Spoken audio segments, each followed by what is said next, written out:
وعباد الرحمن الذين يمشون على الأرض هونا وإذا خاطبهم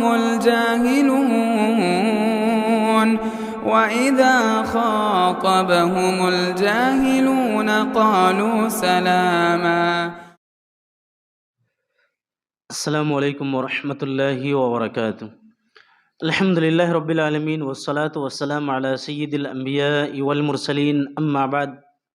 اللہم صلی علی محمد وعلی آل محمد کما صلیت علی ابراہیم وعلی آل ابراہیم انک حمید مجید. اللہم بارک علی محمد وعلی آل محمد کما بارکت علی ابراہیم وعلی آل ابراہیم انک حمید مجید. محترم سامعین کرام، ہم لوگ ابھی سیرت النبی صلی اللہ علیہ وسلم پر درس سنتے ہوئے یہاں تک پہنچے تھے غزوہ مستلق کے بارے میں، اور اس کے اندر جو ہے ہم نے بتایا تھا کہ کوئی بھاری بھرکم غزوہ یا لڑائی نہیں ہوئی تھی، بس اس کے اندر چند ایسے واقعات ہوئے تھے جس نے ایک اسلامی معاشرے کو جو ہے ہلا کر کے رکھ دیا تھا. اور اس ان واقعات میں سے ایک واقع افک ہے. واقع افک میں یہ ہوا تھا کہ عائشہ رضی اللہ عنہا پر منافقوں نے جو ہے تہمت لگایا، اور اللہ کے نبی صلی اللہ علیہ وسلم تک بات پہنچی، اور اس قدر مدینہ میں اس افواہ کو پھیلایا گیا، یہاں تک نبی صلی اللہ علیہ وسلم پہنچ گئے کہ آپ صلی اللہ علیہ وسلم عائشہ رضی اللہ عنہا سے دور رہنے لگے. یہاں تک کہ صحابہ کرام سے مشورہ بھی طلب کرنے لگے کہ اب ہمیں طلاق دینا چاہیے یا ساتھ رہنا چاہیے. بعض صحابہ کرام نے تو طلاق تک کے بھی مشورے دے چکے تھے، اور بعض نے کہا کہ اللہ کے رسول آپ ساتھ رہیے، ان منافقوں کو جو ہے ہم لوگ سبق سکھائیں گے اگر آپ اجازت دیں گے تو. بہرحال آخر کار میں جو ہے اللہ رب العالمین نے آیت نازل کی، نبی صلی اللہ علیہ وسلم پر وحی نازل ہوئے، جس کے بعد عائشہ رضی اللہ عنہا پر لگی ہوئی تہمت جو ہے ختم ہو گئی. وہ اس وقت جو ہے ہلچل مچ گیا جس وقت اللہ کے نبی صلی اللہ علیہ وسلم پر وحی جاری ہے، اور نبی صلی اللہ علیہ وسلم لوگوں کے درمیان موجود ہیں. یہاں سے ہمیں اور آپ کو یہ سبق لینا چاہیے کہ واقع افک میں جو تہمت لگائے گئے تھے، تو اللہ رب العالمین نے اسی لیے بار بار بہت ساری جگہوں میں یہ کہا ہے کہ جب بھی تمہیں کسی چیز کے بارے میں غلط افواہ تم تک پہنچے فتبینوا، تو اس کی تحقیق کر لیا کرو. جب بھی کوئی غلط بات تم تک پہنچے، کوئی خبر آ کر کے سنائے، فتبینوا، اس کی تحقیق کر لیا کرو. معاشرے میں بہت سارے ایسے ہیں، معاشرے میں مرد و خواتین بہت سارے ایسے ہیں جو ایک دوسرے کے گھر کی باتوں کو یہاں سے وہاں تک پہنچاتے ہیں، اور کبھی ہمیں بھی اور آپ کو بھی بیٹھنے کا موقع ملتا ہو ایسی جگہ میں جہاں پر کوئی مرد یا پھر کوئی خواتین آ کر کے کسی کی برائی کو یا کسی کے بارے میں غلط آ کر کے خبر دیں،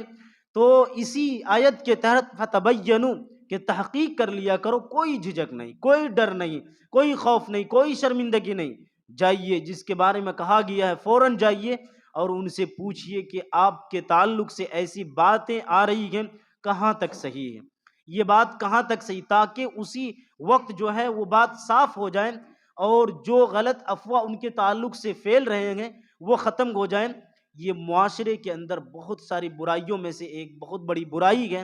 کہ لوگ ایک دوسرے کی برائی کو دوسرے کے سامنے بیان تو کرتے ہیں، لیکن جن کے بارے میں کہا جاتا ہے ان کی برائی جو ہے ان تک جو ہے کوئی شخص پہنچانے والا نہیں ہوتا. یا ڈر سے کہہ لیجئے، یا تو لوگوں کو اچھا لگتا ہے، مزہ آتا ہے، اور اس طرح کی باتیں دوسروں تک پہنچاتے ہیں. تو ہمیں اور آپ کو یہ سبق لینا چاہیے کہ کوئی بھی غلط خبر کسی بھی جانب سے آ کر کے پہنچے تو اس کی تحقیق کر لیا کریں کہ یہ کہاں تک صحیح ہے دوسروں کو بتانے سے پہلے. تو بہرحال وہ وحی کا وقت تھا، اللہ رب العالمین نے نازل کر کے اس واقعے کو اور اس افواہ کو جو ہے صاف کر دیے. آج کے وقت میں اگر کوئی تہمت اس طرح سے کسی پر لگا دیا جائے اور معاشرے میں پھیلا دیا جائے تو بہت مشکل ہے کہ وہ تہمت ختم ہو، بہت مشکل ہے کہ وہ تہمت اور وہ داغ ان کے اندر سے ختم ہو. اس لیے ایسے واقعوں کو اور ایسی باتوں کو معاشرے میں پھیلانے سے بچتے رہا کریں، ایسی چیزوں سے جو ہے پرہیز کرتے رہا کریں. اب آئیے کچھ ایسی چیزیں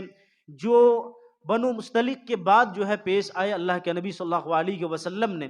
کچھ ایسے دستے اور ٹیم کو بھیجے جو آپ صلی اللہ علیہ وسلم کی کارروائی بنو مستلق کے بعد ہوئی ہیں. آپ صلی اللہ علیہ وسلم نے یہ سن 6 ہجری میں شعبان کے مہینے میں نبی صلی اللہ علیہ وسلم عبد الرحمن بن عوف کو ان کے ساتھ دے کر کے کچھ لوگوں کو بھیجتے ہیں، اور آپ صلی اللہ علیہ وسلم ان کے امامہ وغیرہ کو اپنے ہاتھوں سے درست کرتے ہوئے انہیں بہت ساری وصیتیں کی اور رہنمائی کیے، اور اس کے ساتھ ساتھ عبد الرحمن بن عوف کو یہ کہا گیا کہ انہیں اسلام کی دعوت دینا، جس کی طرف ہم تمہیں بھیج رہے ہیں پہلے اسلام کی دعوت دینا، اس کے بعد ان پر کارروائی کرنا۔ جب وہ لوگ وہاں پر پہنچے اور اس کے قوم کے لوگوں تک 3 دن تک ٹھہر کر کے دعوت دیے، تو ان لوگوں نے الحمدللہ اسلام قبول کر لیے۔ اور اللہ کے نبی صلی اللہ علیہ وسلم نے عبد الرحمن بن عوف سے یہ بھی کہا تھا کہ ان کی بادشاہ کی لڑکی ہے، ان سے تم آخر میں جو ہے اسلام قبول کر لے تو تم شادی کر لینا۔ اللہ کے نبی صلی اللہ علیہ وسلم نے یہ رغبت دلاتے ہوئے عبد الرحمن بن عوف کو بھیجے تھے، اور اسلام قبول کرنے کے بعد اس بادشاہ کی لڑکی سے جو ہے تمام طرح کی رضامندی کے ساتھ جو ہے شادی کر لیے۔ اس کے بعد اللہ کے نبی صلی اللہ علیہ وسلم نے ایک دستہ اور ایک ٹیم حضرت ابو بکر صدیق رضی اللہ عنہ یا زید بن حارثہ کو دے کر کے بھیجے وادی قرا، سریہ وادی قرا جسے کہا جاتا ہے، ان کی طرف۔ یہ بنو فزارہ کی ایک شاخ تھی جن کی طرف اللہ کے نبی صلی اللہ علیہ وسلم نے بھیجے تھے۔ دراصل ان کے کچھ لوگ اللہ کے نبی صلی اللہ علیہ وسلم کو دھوکے سے قتل کرنا چاہ رہے تھے۔ اللہ کے نبی صلی اللہ علیہ وسلم حضرت ابو بکر رضی اللہ عنہ کے ساتھ کچھ آدمیوں کو بھیجتے ہیں، وہ لوگ جیسے وہاں پر پہنچے اور اس کے بعد ابو بکر صدیق رضی اللہ عنہ نے بہت سارے لوگوں کو جو دھوکے باز تھے ان کو قتل کیا۔ اس میں سے سلمہ بن اقوا رضی اللہ عنہ تھے۔ وہ کہتے ہیں کہ اس واقعے میں بھی موجود تھا، اور ایک پہاڑ کی جانب جس کے جانب ہم چڑھ رہے تھے تو کچھ عورتوں کو دیکھے اور کچھ لوگوں کو دیکھے کہ وہ لوگ بھی چڑھ رہے ہیں، تو ہم نے ان کی طرف جو ہے تیر پھینکا، جس کے ڈر کی وجہ سے وہ لوگ وہیں رک گیا اور پہاڑ کی طرف نہیں گیا۔ کہا کہ اس میں ایک خاتون، ایک عورت تھی جو اللہ کے نبی صلی اللہ علیہ وسلم کو قتل کرنے کے لیے نعوذ باللہ بہت سارے لوگوں کو تیار کر رہے تھے، اور ان کی تعداد تقریباً 30 سوار کے تھے، یعنی 30 لوگوں کو وہ عورت یہ تیار کر رہی تھی کہ اللہ کے نبی صلی اللہ علیہ وسلم کو قتل کیا جائے۔ کہتے ہیں کہ بہرحال ان تمام عورتوں کو بھی جو ہے، وہ عورت کو بھی جو اس میں دھوکے بازی کے ذریعے سے نبی صلی اللہ علیہ وسلم کو قتل کرنا چاہتی تھی، ان کو بھی اچھا سبق سکھایا گیا۔ اس کے بعد اللہ کے نبی صلی اللہ علیہ وسلم نے ایک دستہ ان کی طرف بھیجا جس کا نام ہے سریہ ارنین۔ اللہ کے نبی صلی اللہ علیہ وسلم نے اس میں جو ہے آپ صلی اللہ علیہ وسلم کچھ صحابہ کرام کو بھیجتے ہیں، اور یہ دراصل ان لوگوں کی طرف بھیج رہے تھے کہ آپ صلی اللہ علیہ وسلم کے پاس کچھ لوگ جو ہے اورینا کے کچھ لوگ آئے ہوئے تھے، اور وہ لوگ آ کر کے اسلام قبول کر لیا۔ کہا کہ ہم اسلام قبول کرتے ہیں، اور جب وہ لوگ وہاں پر کچھ دنوں تک رہا تو اس کے بعد جو ہے انہیں مدینہ کی آب و ہوا جو ہے راس نہیں آئے، پسند نہیں آئے، اور وہ لوگ بیمار پڑنے لگے۔ اللہ کے نبی صلی اللہ علیہ وسلم نے ان لوگوں کو کہا کہ جاؤ، وہ جو زکوٰۃ کے مال ہیں اور جو اونٹ ہیں ان کے پیشاب وغیرہ جا کر کے پیو گے، اور ان کے دودھ کو اگر استعمال کرو گے تو تم لوگ ٹھیک ہو جاؤ گے۔ جیسے اللہ کے نبی صلی اللہ علیہ وسلم نے بھیجے، اس کے بعد ان لوگوں نے دودھ وغیرہ کا استعمال کیا اور وہ لوگ صحت مند اور تندرست ہو گیا۔ لیکن انہوں نے دھوکے بازی سے جن اونٹوں کی طرف بھیجے تھے ان اونٹوں کو لے جانے کی کوشش کی۔ جیسے ہی وہ اونٹوں کے چرواغہ، جس صحابی کا نام یسار ہے، وہ ان کے پیچھا کرنے کے لیے نکلا اور وہ روکنے لگے ان لوگوں کو اونٹ کو لے جانے سے، تو ان لوگوں نے جو ہے ان کے ہاتھ پاؤں کو جو کاٹ دیے۔ اللہ کے نبی صلی اللہ علیہ وسلم تک خبر پہنچی، آپ نے صحابہ کرام کو ان کی طرف بھیجے اور اللہ رب العالمین سے دعا کیا کہ یا اللہ تو ان کے راستے کو جو ہے ان کے لیے اندھیرا کر دے۔ اللہ تبارک و تعالیٰ نے دعا قبول کیے، اور راستے میں وہ لوگ پکڑے گئے، اور صحابہ کرام نے ان لوگوں کو پکڑ کر کے وہ سلوک کیا، اور اسی طرح سے کیفر کردار یعنی جہنم تک صحابہ کرام نے ان لوگوں کو بھی پہنچا دیا جو اسلام لانے کے بعد مرتد ہو گئے تھے۔ دراصل یہ جو چند سریے ہیں اور جو دستے اور ٹیم بھیجا اللہ کے نبی صلی اللہ علیہ وسلم نے،